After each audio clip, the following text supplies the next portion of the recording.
it comes to driving, right, respectively, I'm a rally car driver. Yo! What the f are you doing?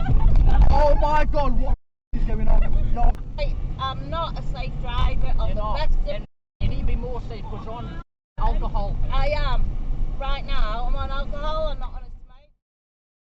The woman speaking was 50-year-old Faye Dawson, and the frightened voices around her belonged to 5 teenagers, all just 14 or 15 years old. It was around 11:20 on the night of March 7th, 2025, and Faye had collected them from a property in Cheadle, Staffordshire, before setting off toward Stoke-on-Trent. At first, the teenagers may have expected nothing more than a lift, but before long, Faye began openly telling them that she had been drinking and smoking cannabis, all while driving faster and becoming increasingly difficult to control. There were 6 people packed into the 5-seat Vauxhall Corsa, and as the car moved onto Delphouse Road, Faye began treating the journey like a performance. She called herself a rally driver, boasted about taking risks, and told the teenagers that anyone uncomfortable with her driving should never have entered the car. At one point, she even asked whether they were wearing their seatbelts before telling them, If you die right now, I've got no consequence. Mum. If you're not comfortable with my drive, do not come in my car because... Whoa! Oi, slow down, you can't drive. Oh, I can. Alcohol. I can drive. Mum, slow the down, you're not going through it on alcohol. Oh, I'm already at 70, mate. For Faye, the comments appeared to be part of the joke, but for the teenagers, however, the danger was already becoming real. As the journey continued, the Corsa reached approximately 80 miles per hour on a road with a 60-mile-per-hour limit. Faye failed to slow properly for roundabouts, moved on to the wrong side of the carriageway, and narrowly avoided parked vehicles while the passengers screamed and repeatedly asked her to stop. At the same time, she continued talking over them, at one point claiming this was something she did regularly after drinking on Friday nights. The teenagers were no longer laughing with her. By then, several of them were shouting, crying, and trying to convince her to reduce her speed. But Faye continued as though their fear only encouraged the performance. Okay, so we're all ready. No, I need it. I need it. I need it. I need it. I need it. I need it. I need it. I need it, mate. I need it. Slow down.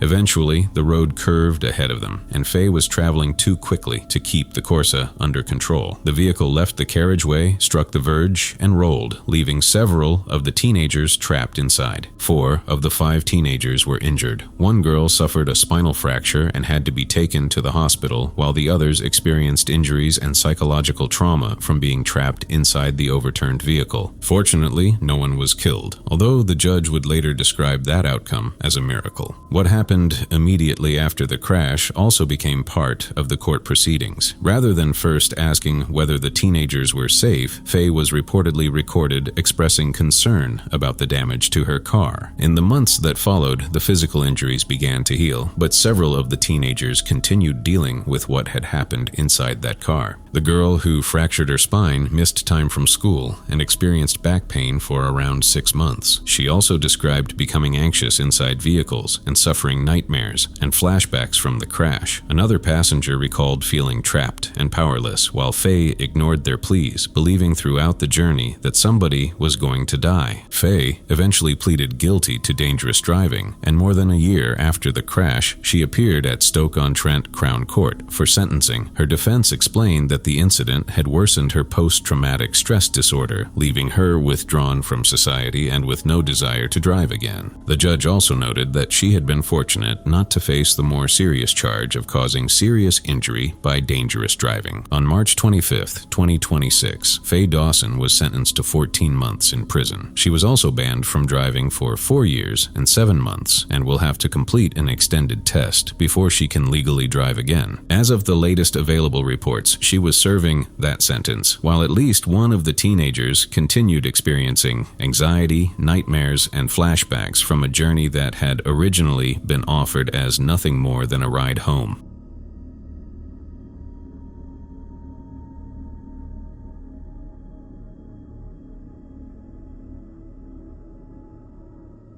At first, it is not clear why the white Jeep has stopped in the middle of the interstate. The vehicle is sitting in an active southbound lane on Chicago's I-55, with traffic continuing to move around it. Then, the passenger door opens. The man steps onto the highway, briefly gestures toward the motorists behind him, and then walks around the front of the Jeep toward the driver's side. For a moment, the woman remains inside, but once he opens her door, the situation changes immediately. The woman is left lying face down in an active traffic lane with her shoes scattered across the roadway as the Jeep disappears into the distance. Almost immediately, another vehicle approaches from behind. Fortunately, the driver sees her in time and swerves toward the emergency lane, narrowly avoiding a second impact. By then, the Jeep is already leaving the scene, with the woman still lying on the interstate. What happens next comes from the drivers who witnessed the assault. Several motorists stop rather than continuing past her, and some use their own vehicles to create a barrier between the woman and the approaching traffic. Meanwhile, others remain beside her and contact emergency services, unsure at first whether she is conscious or how badly she has been injured. One witness later said that when he first saw her lying in the road, he feared he was approaching a dead body. Only after stopping did he understand that she had just been thrown from the Jeep. The assault happened at around 9 p.m. on June 23, 2026, with traffic still moving along the interstate. Behind the wheel was the woman seen in the footage, and the man appeared to have been traveling beside her in the passenger seat. However, the footage begins only after the vehicle has already stopped, so it does not reveal what happened between them beforehand or why the Jeep came to a halt in a live traffic lane. It also does not show whether the woman tried to stop the vehicle herself or whether the man forced her to pull over before the recording began. Illinois State Police Troop 3 eventually responded to a report of battery, but very little information was released afterward. Authorities did not publicly identify the woman or the man, and they did not confirm what relationship existed between them. Unfortunately, the woman's medical condition was withheld, leaving even the immediate outcome unclear beyond the fact that motorists remained with her until help arrived. Even though the assault was captured from more than one angle and circulated widely online, no public arrest or identification had been announced by late July 2026. There was also no confirmed explanation for what caused the confrontation inside the Jeep. So the footage answers exactly how the woman ended up lying on the interstate, but it leaves the most important questions unresolved. Who the man was, why he attacked her, and what happened after he drove away. Come on, get up. Ow! Get up, Warren. Christ. What's your wristband? Just stand up. With your feet. I said my wrist hurt. Yes. What's that got Did to you hear do with me your or feet? what? Please don't do that. Oh, come on. Come on, don't hurt me. Stand up. Just stand up, Warren. I can't. Yes, you can. The man pleading with the officers was 72-year-old Warren Lindvold, and at that point, what appeared to be a routine impaired driving arrest was beginning to take a very different turn. Warren repeatedly complained about severe pain as officers helped him toward the patrol vehicle, but it would be several more hours before anyone discovered that his neck had been fractured. It began just after midnight in Valley City, North Dakota, after Officer Christopher Olson reportedly saw Warren's vehicle drifting and striking a curb. During the stop, Warren admitted that he had consumed 2 drinks and also told the officer that he had a serious problem with his neck. He had lived for decades with ankylosing spondylitis, a progressive condition that had fused much of his spine and left him unable to freely turn his head or upper body. Although that limitation may not have been immediately visible, Warren tried to explain it early in the encounter, telling the officer that his neck condition affected the way he moved. Despite resistance, officers continued with field sobriety testing and repeatedly attempted to obtain a breath sample. As the encounter went on, Warren became frustrated, and the officers eventually placed him under arrest on suspicion of driving under the influence. Almost immediately after being handcuffed, however, his complaints became more urgent. Well, you don't have to threaten me, Warren. Please, let me out of the boat. I'm ready to die, I think. I don't know. Stop. Here's the thing, Warren. Can you help me or not? Yes, when we get to the police department, I'm going to switch your handcuffs I'll be from dead the... by then. Why is that? Please. I don't know what you're saying please to. Just unhook my handcuffs, please. Will you do that? Yes, when we get to the police department, Yeah. I'm gonna switch them. I mean, as long as you're gonna cooperate. If you're not gonna cooperate, I'm not gonna move them. Well, what am I doing? I can't do anymore, sir. I'm sorry. Oh, stop. I'm in constant pain here. I don't know what the hell's wrong with me either. I don't. Tell me and we both know. Stop. Please. Please. I don't know what you're saying please to. Unhook my handcuffs. How much more English do I have to make it from you? Please? You're not gonna get out of handcuffs. LEC 1606. 1606 LEC. P units are 1023, 1019. A later blood test reportedly measured his alcohol concentration at 0.03%, which was well below North Dakota's legal limit of 0.08. Still, by then, Warren was already in custody, and his physical condition appeared to be getting worse. After arriving at the correctional facility, Warren continued complaining about pain in his neck and shoulder. Eventually, an ambulance was called, and he was taken to a local hospital for examination. Roughly an hour after doctors cleared him, he was returned to the jail. At first, that clearance appeared to suggest that no serious injury had been found, but Warren's condition did not improve once he returned. On the surveillance video, Warren can be seen struggling to remain upright before slumping toward the floor. Officers then lifted and moved him by his arms, at times dragging or carrying him as they tried to return him to the facility. After booking, Warren reportedly said he could no longer stand, so an officer and a correctional employee carried him into a cell. Despite those continuing difficulties, he was left there after having already been medically cleared. Later that morning, staff found Warren lying on the floor of the cell. This time, he said he could not move his hands and could no longer feel his arms or legs. An ambulance was called at around 8 a.m., and further examination revealed a fracture in his cervical spine. Warren was eventually transferred to Sanford Medical Center in Fargo, where surgeons attempted to treat the injury. However, after suffering cardiac arrests during the following days, he died on July 21st, 6 days after the traffic stop.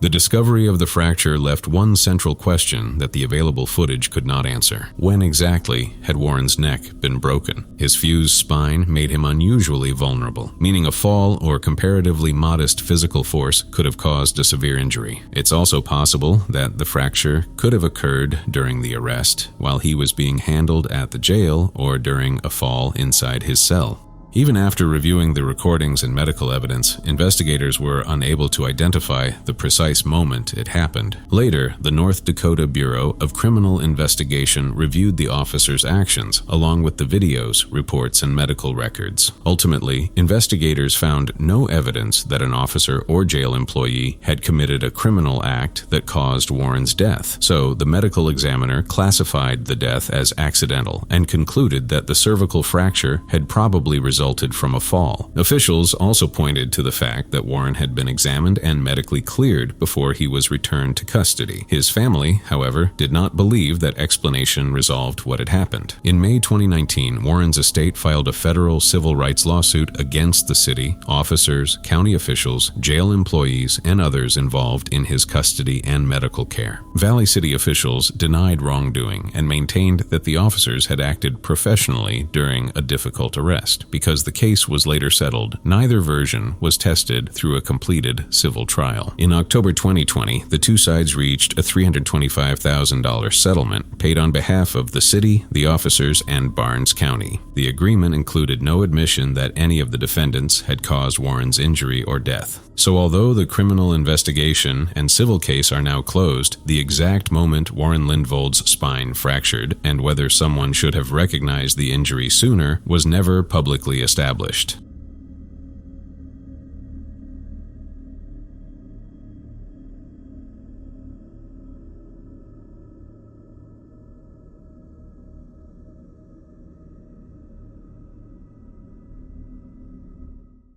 The crash happened at around 8:15 on the evening of July 17, 2026, along the Tambov-Penza highway in Russia's Tambov region. Inside the BMW was a family of 4 from Voronezh, a 44-year-old father, his 41-year-old wife, and their 2 sons, aged 9 and 6. All 4 were killed at the scene, while the driver of the refrigerated truck survived with injuries. Later, Russian traffic police said the BMW had entered the oncoming lane during an overtaking maneuver before colliding with the truck. Interestingly, overtaking itself was permitted along that section of road, so investigators focused instead on the speed of the BMW and whether the driver had left enough distance to complete the maneuver safely. Footage suggested he may have been attempting to pass several vehicles at once, but the exact speed and final collision dynamics had not yet been publicly confirmed. As investigators looked more closely at the driver, they discovered that this was not his first recorded issue with speed. In fact, Russian traffic police said he had received more than 30 administrative penalties during the previous year, with most of them involving speeding offenses. That history did not prove exactly how fast he had been traveling before the crash, but it became an important part of the preliminary investigation into why he attempted the maneuver in the way shown on camera. Authorities opened a criminal investigation into a traffic violation resulting in multiple deaths. For now, excessive speed and the decision to enter the oncoming lane remain the main factors under examination. At the same time, no public evidence has emerged showing that alcohol, drugs, or a mechanical failure caused the BMW to cross into the truck's path. Investigators were still working to determine the vehicle's exact speed, the road conditions, and whether the BMW began skidding before the collision or only after the driver attempted to move back into his lane. The names of the family were not publicly released, but officials confirmed that the father, mother, and both children died at the scene. As of the latest available reports, the investigation remained active, and no final reconstruction of the BMW's speed or the precise collision sequence had been released.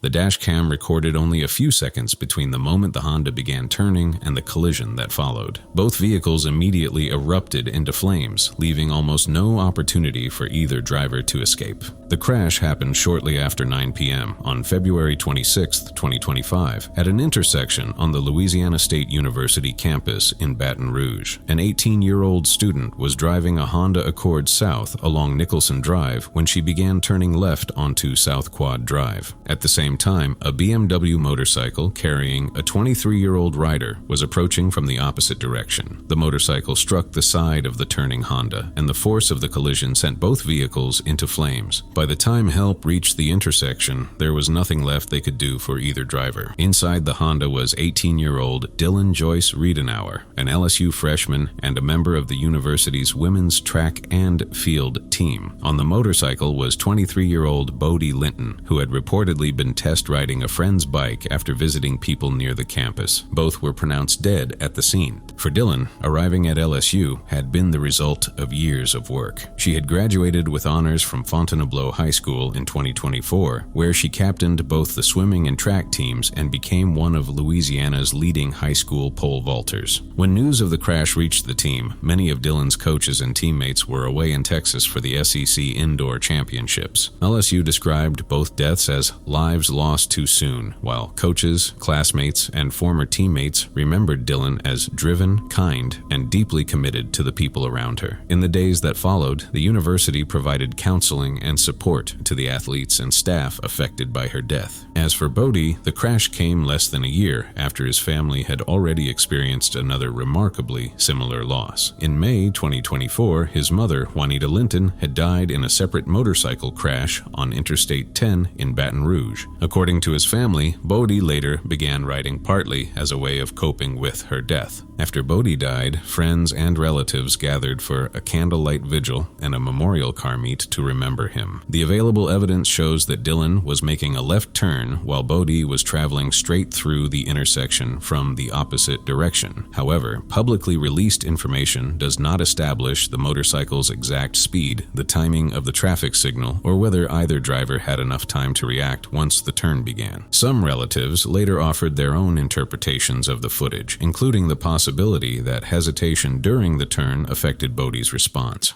From watching the footage, the hesitation that was on the car, I think made him think that she was gonna let him go. And at that point, he's probably thinking like, let me hurry up and get past. I just hope that like a lot of people are paying attention, you know, it's not worth it. Because both drivers died, the investigation focused on reconstructing the collision rather than pursuing criminal charges. No public evidence of intoxication, bad weather, or mechanical failure was reported, and no widely released final finding assigned exclusive legal responsibility to either Dylan or Bodie. Dylan's funeral was held the following week at St. Joseph Abbey Church, while Bodie's family continued mourning a second motorcycle-related death in less than a year. The footage captured the collision in only a few seconds, but behind it were two young people whose families had no reason to believe that an ordinary Wednesday evening near the LSU campus would be their last. If you stayed till here, thank you so much. If you have any suggestions or a case you want me to cover next, just drop it in the comments.